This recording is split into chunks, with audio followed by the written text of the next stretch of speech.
Hello everybody, my name is Boulevard and welcome to the Worldwalker Seasonal Edition of Tournament Tactician, coming out a couple days early as usual so that you have more time to play with the words I'm going to be throwing at you. This one's not going to be clean. In the Curious Journey Seasonal, I was able to give you a very clearly outlined top 3 decks, the order in which they would appear, and go so far as to round out the top 5.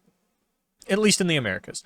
EMEA had some regional differences. They had a higher presence of Draven Scion than we did in Americas by a landslide. I predict we will have a similar split in metas this time around. Unfortunately, all I can offer you this time is a clearly defined top 1, and past that everything is a little bit foggy. But it's not just me. Nobody seems to be on the same page.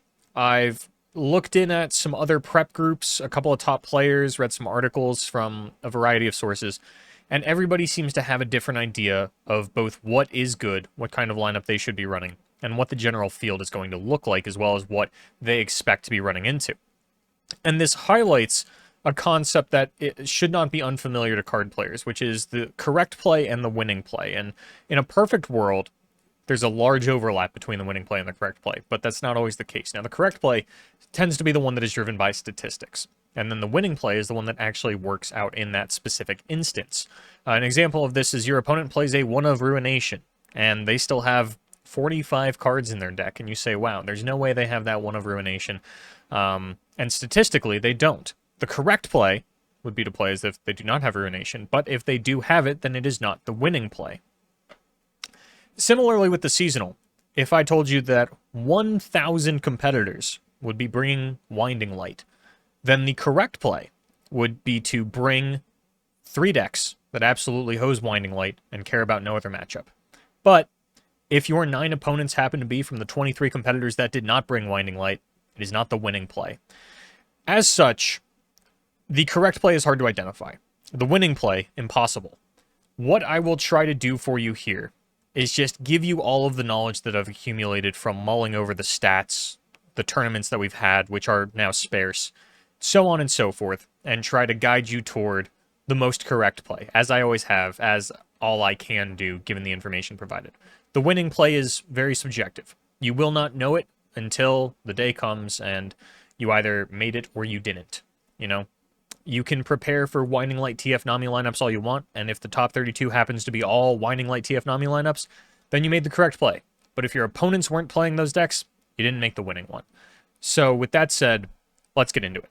So like last season, I've broken down the matchup charts for you here. Anything that is highlighted in green is a good matchup, 55+% on the stats. Yellow is favored, 50 to 54, so on and so forth. Now, the way to read this is TF Nami, it is orange, it is unfavored into Winding Light, favored into Poppy Bard, unfavored into Ari Bard, and bad into Thralls. And that's just according to stats. Again, as we've proven last season, as has been a discussion on Twitter for the last couple of days, the stats don't mean a whole lot. They tend to mean less every season, especially because these are ladder stats. Tournament stats are different. Some of these decks are difficult, and therefore are extremely bad on ladder. Like, I think over the last 2 days, Nami has a sub 45% win rate on the America's Masters ladder, but we know that it's one of the best tournament decks in the game. We haven't had a lot of tournaments, with Giant Slayer shutting down Fight Night, and just the OLS and Mastering Runeterra both having an overlap 2 weeks ago, so we had no tournaments last weekend, actually causes a lot of issues, because Beta Papercraft, the Auction Renekton deck, wasn't really around for the 2 tournaments that we had. It really started to pop up later last week.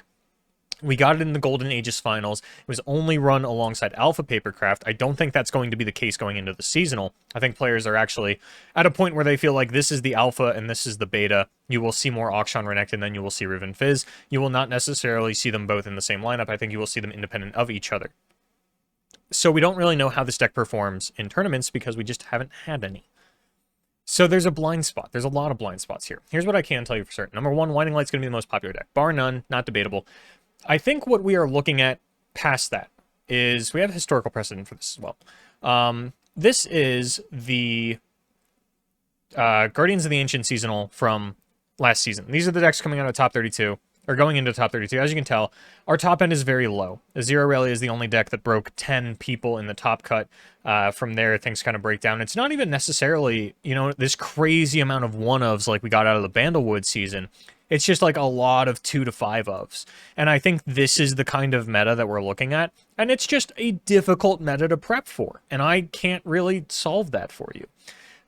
Similarly, at the Empire seasonal, even more diverse, we didn't have any decks break 10. That's not going to be the case this time around. Winding Light's definitely breaking 10, but Winding Light might be the only one that breaks 10. And I wouldn't be surprised if Winding Light had like 20, and then number 2 was like 8. Right? I think that's the kind of meta that we're looking at. If you're looking to soft target anything, Winding Light is your only option. You cannot look to soft target anything else, in my opinion. I think everything is a little bit too spread out. So that's going to make it really difficult to build your lineup. And this is why we always talk about comfort is king. We don't say comfort is king because it's cliche and we don't feel like handing you a lineup. We say it because it's impossible to identify the winning play. And with it being impossible to do that, what you should do is just take the decks that you know the best. What the actual field looks like and what your field looks like are different. And as such, all you can do is play your best game, and your comfort decks give you the best chance to do that. You can play the statistics, might not work out. It happens all the time. Now, for this particular seasonal, I've got 5 decks in Tier 1. We've got Winding Light PNZ, TF Nami, Bard Poppy, Ari Bard, and Thralls. And Alpha and Beta Papercraft arguably shouldn't be, or arguably should be, in Tier 1. The problem is a lack of tournament presence on their end. I don't want to oversell these decks to you, because they are a little unproven in tournaments, and Beta Papercraft is still in its sort of honeymoon phase, where the deck is very new. People aren't playing against it very well. It's a very easy and proactive deck to play, so its ladder stats are going to be pretty inflated for the first couple of days. And as such, it looks like it has really good matchup charts. Now, that might not be the case going into the seasonal. I don't want you to think that this is the best deck in the game because it has these really nice-looking charts, and that you're just going to hose all the top decks by bringing Beta Papercraft. I do, however, think that Papercraft Dragon is just a very good card. I mentioned a couple weeks ago that at some point in this season, Riven Fizz was going to have its day in the sun. Now, I didn't necessarily expect that to spawn into a second Papercraft Dragon deck, but here we are. It's the seasonal time, and Papercraft Dragon seems to be the star of the show. Maybe not the best contender, but the star. So let's dial it back here for a second. Talk about what I actually have in Tier 1. TF Nami. Players are getting scared of this deck, finicky with it. They're saying, oh, maybe it's not as good as I thought it was. I still think it's extremely strong. I think that it has a really good shot to be the number 2 deck in the Americas, but not in EMEA. In EMEA, I think the number 2 deck is either going to be Thralls or Bard Poppy. And this is something I can try and give you, right? Is in the Americas, I believe our top 3 is going to be Winding Light number 1. I'm not confident, but I think TF Nami is going to be number 2. Thralls, number 3 is where it gets tricky, because it should be Thralls, probably. But Thralls has always had a lower play rate than it should. People just don't bring this deck when they should. And then because we have a split of Bard decks as well as a split of Papercraft decks, it's really hard to tell what's actually going to take the number 3 spot. Is everybody going to get on the same page about which Bard deck they're bringing or which Papercraft deck they're bringing, or is Thralls just going to kind of default into that slot? It's really impossible to say. Personally, I think this is pretty fine. I think there's definitely a Bard deck at number 4. I don't think we're going to be as split on the Bard decks as people might be afraid we are. I don't think you're getting 10 Bard Ari and 10 Bard Poppy. I think you're going to get 15 of one and 5 of the other. Now, Majin just wrote an article about not bringing Ari Bard, and he was really one of the ones to go really far with that deck on ladder. He's a bit of an authority on it. So I don't know how much that article has in a sway of people bringing this deck or not bringing it, but Ari Bard has kind of stagnated in its success. I don't really see people bringing it as often anymore. It's not hot like it used to be. And again, the matchup charts aren't necessarily going to be your be-all, end-all here. You can't look at these and say, oh, yeah, this is great. This is everything that I need it to be. So my call is this is your top 3 for the Americas, and then whichever Bard deck ends up being more popular. I still think Ari Bard's going to be more popular in the Americas. And then probably Beta Papercraft. Now, Beta Papercraft, there's room for some wiggle room, especially between 2 and 5, and especially between 3 and 5. But that's kind of my prediction for the Americas. In Europe, I think you get Winding Light PNZ number 1. I think you get Thralls at number 2. I think you get Bard Poppy at number 3. Maybe TF Nami at 4. Maybe TF Nami at 5. And then Beta Papercraft probably sneaks in there. I don't actually have a great read on EMEA's thoughts on Beta Papercraft. It's a very America's deck. I know America's is very big on it, but I know Europe's also kind of down on TF Nami. Checking out the ladder stats, Europe had the lowest play rate and the lowest win rate on TF Nami. Like 2 or 3% lower in win rate than the Americas and APAC over a certain amount of time. And then like a couple spots down on the play rate as well. So EMEA, not as big on TF Nami. The Americas, much bigger on TF Nami. Sort of the regional difference that I can offer up for you there that I have found through combing the stats. Obviously, the Bard decks are both very good. There are some not as good Bard decks, like Jinx and Alawi. Bard Alawi, like, kind of popped up at the last second. I'm not impressed with the Alawi package, but that's neither here nor there. Of the two Bard decks that we do have, I think Bard Poppy is scarier, but I think America just has more of an affinity for Ari Bard. It is what it is. Europe's really big on Bard Poppy. The Americas is either late to the party or we just decided we don't really like it. We just have more Ionia-focused players, is what it is. And then Thralls, I think, is a very, very solid deck. I don't think it's going to get the play rate that it deserves. People just don't like bringing this deck to tournaments for some reason. It is what it is. I don't have a explanation, really. But as people try to pick on Winding Light, you know, maybe this actually does take up to the number 2 spot because, as you can see here, when we look at the other tier 1 options, it's the only one that's actually looking good into Winding Light, and that really is just like, do sweepers beat Winding Light? Let's find out. Here's an Avalanche deck, here's an Avalanche deck, here's a Withering Whale deck. I wonder if sweepers beat Winding Light. Speaking of Winding Light, one difference that I did want to point out, because as I mentioned, the bards are going to be split, is Victor versus Zoe. Now, again, stats, not the be-all, end-all, but combing through the stats, there was only one matchup where Zoe outperformed Victor, and that was Jace Heimerdinger for some reason. In every other matchup, Victor was better by 3 to 5 percentage points, across the board. I think that Victor is the way, especially if you plan on leaving Winding Light PNZ up, because it is a known fact that Victor is superior in the mirror. Now, is your opponent going to leave up your Winding Light? Probably not. This is definitely going to be the most banned and most hated deck, and it's really the only one that you can try to hate on. Moving on to Tier 2. Obviously, the Papercraft decks. These are a huge talking point right now. Which one's better? I still think it's Riven Fizz. I know the stats say beta, the Auction Renekton, but I do think that is just the honeymoon phase of the ladder system. What Riven Fizz is offering you is an extra hedge against control, and Jace Heimerdinger is really shaping up as a potential upset to break into the top 5. People really like Jace Heimer right now because it is one of the decks that is good into Winding Light, and it's also good into Poppy Bard, which, again, might be the more popular Bard version. The big thing that's selling Riven Fizz over Auction Renekton for me is the lack of Hush and Quicksand that we're getting out of our Targon and Shurima lists. I think that Fizz is significantly harder for control decks to deal with than a Spell Shield is, and that is really where it starts and stops for me. Obviously, like, there's still freezes in things like FTR and Thralls, and that's a little bit of a problem. But I think that they still have enough interaction that a Spell Shield probably wouldn't have saved you from that. It is what it is. If I had to double down and pick one, I would say Fizz is if you're just going to run one Papercraft deck, I still think Fizz is the one to go for. I think that with the greed that everybody else is going for, Fizz just has less weak points right now. But that's just my opinion. You've tested, you know what people are going for. You have your own opinion there. I still think that, like, running both of them, perfectly fine lineup. It's kind of flavor of the weeky, but I think it's perfectly acceptable. Scouts, as it always does, it's picking on some of the top decks, some of the slower decks. As we can see here, it's favored into, it's actually good against TF Nami and Ari Bard, and then kind of unfavored in the Thralls and Winding Light area, but I still think that Scout's a solid plan. And Majin was writing about the Tier 0 lineup blueprint, and talked about it as Winding Light PNZ plus TF Nami plus X, and then talking about how people are usually going for Demacia as their X deck. Now, I think Bard Poppy would be the more popular option there, but Scouts, of course, is what people who are on the double Demacia or triple Demacia are going to be looking at. And EMEA, I'm looking at you. You guys really like triple Demacia lately.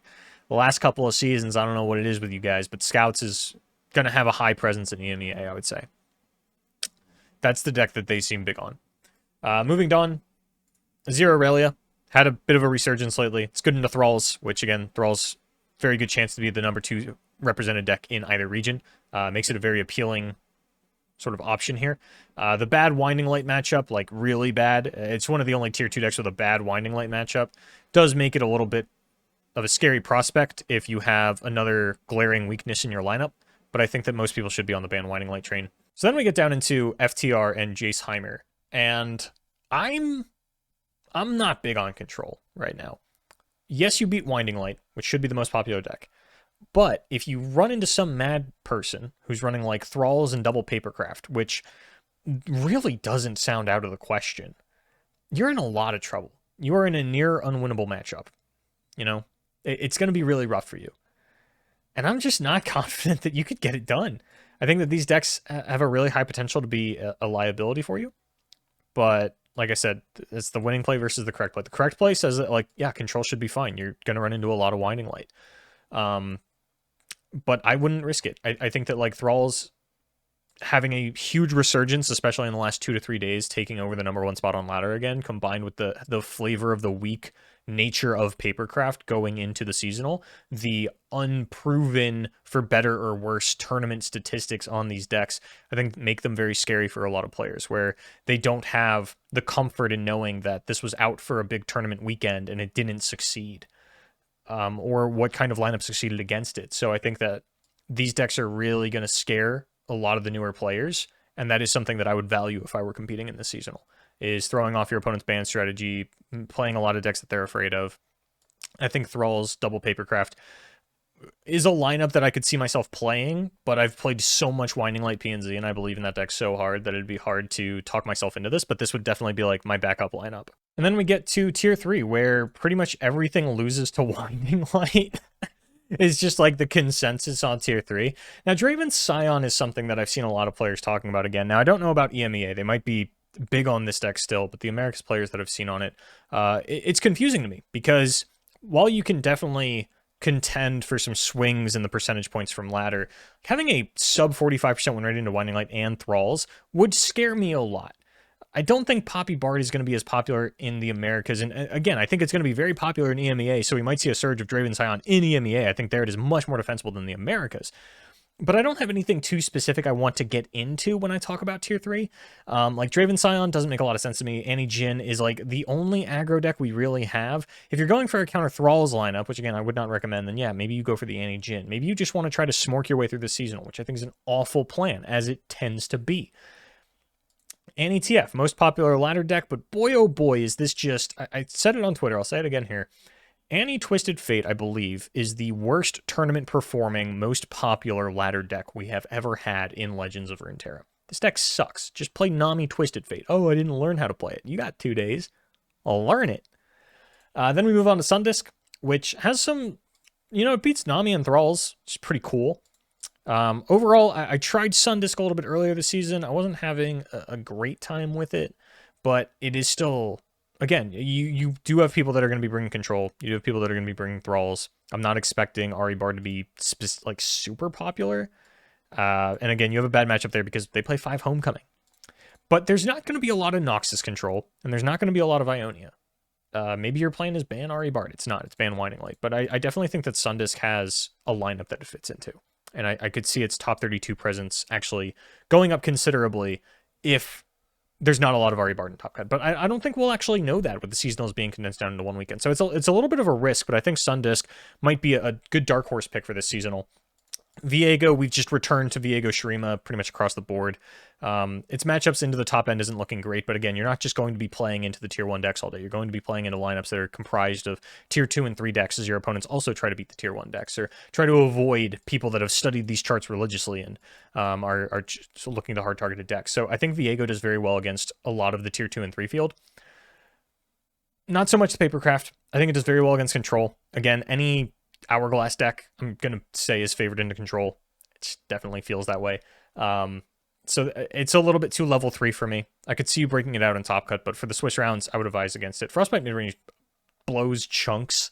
But BR likes the deck, and BR's cracked, and so BR can play Frostbite midrange. Makis, if you're out there and you want to bring Frostbite midrange, who am I to stop you?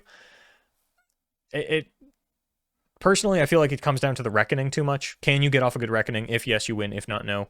You don't win, and that's just too swingy for me. And then Bartolawi, I just kind of felt inclined to include, but I feel like you have much better Bard options than this. Now, if you've made it this far, I want to show you sort of one of the tournaments we've had to look at here. So this is from 2 weeks ago, which is the problem, right? Beta Papercraft wasn't into the mix yet. It was an 87-person tournament run by Mastering Runeterra. You know, a third of the field was Winding Light PNZ. And number 2 was TF Nami. And this is one of the reasons that I think that people are still really big on TF Nami. Bard Ionia, I would say, has gone down since then. Thralls has skyrocketed since then. I don't even see Thralls in here.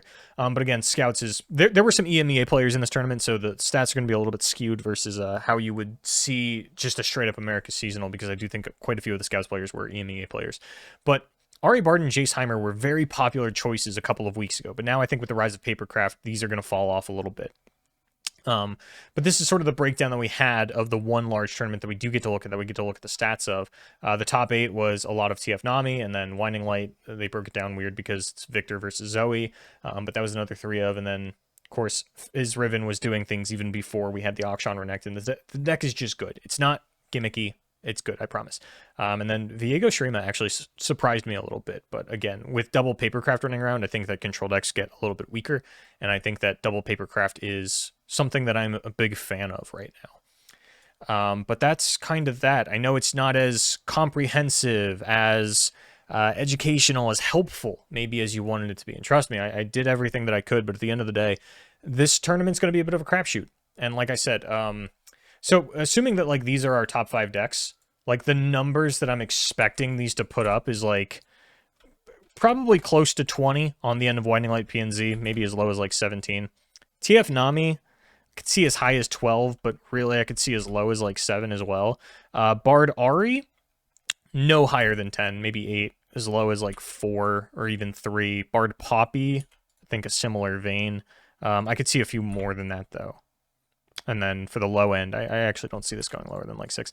And then Thralls, I feel like this should be a deck that's taking like half of the top cut. I feel like it should be 16. I don't think it's going to. I think it's much more reasonable for this to be like in the 8 or 9 range.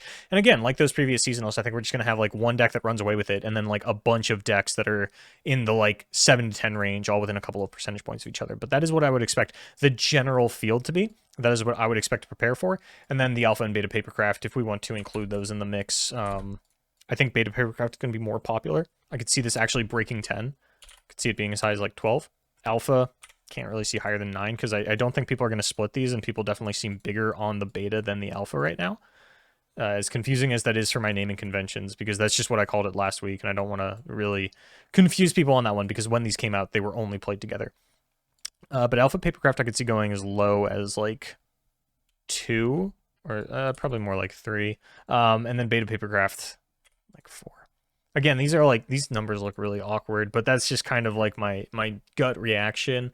Winding Light PNZ I definitely think breaks 16, but I think that's the only one.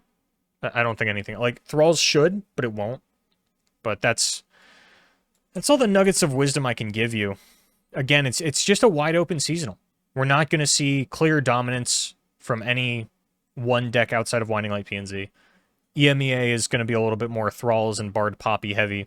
Ari Bard is a little bit of a mystery, because it's hard to tell where players are landing on this in the Americas. Like EMEA, I think, is pretty clearly Poppy favored. AM doesn't really have their shit together in the Bard department. TF Nami, not going to be as popular in EMEA. Americas is really big on it because we're the floppy Mudkip Drissoth region. As much as Drissoth likes to pretend he's EMEA, he's America's. And we just seem to really like this deck, as does APAC. APAC really likes the Nami deck. And then Thralls, EMEA seems bigger on this than everyone else. We should all be learning from that. But that is going to do it for me. If I were playing this weekend, I would be on Winding Light PNZ, Thralls, and Riven Fizz. Although I would like to talk myself into being on Thralls and then Riven Fizz and Auction Renekton. But I think if I had to lock in a lineup right now, it would be Winding Light, Thralls, and Alpha Papercraft. That is going to do it for me. Thank you so much for watching. I am sorry this was not as helpful as you maybe hoped it would be, maybe as you have found seasonal tournament tacticians in the past. But as always, I sincerely wish you the best of luck in your seasonal tournament. I hope this helped.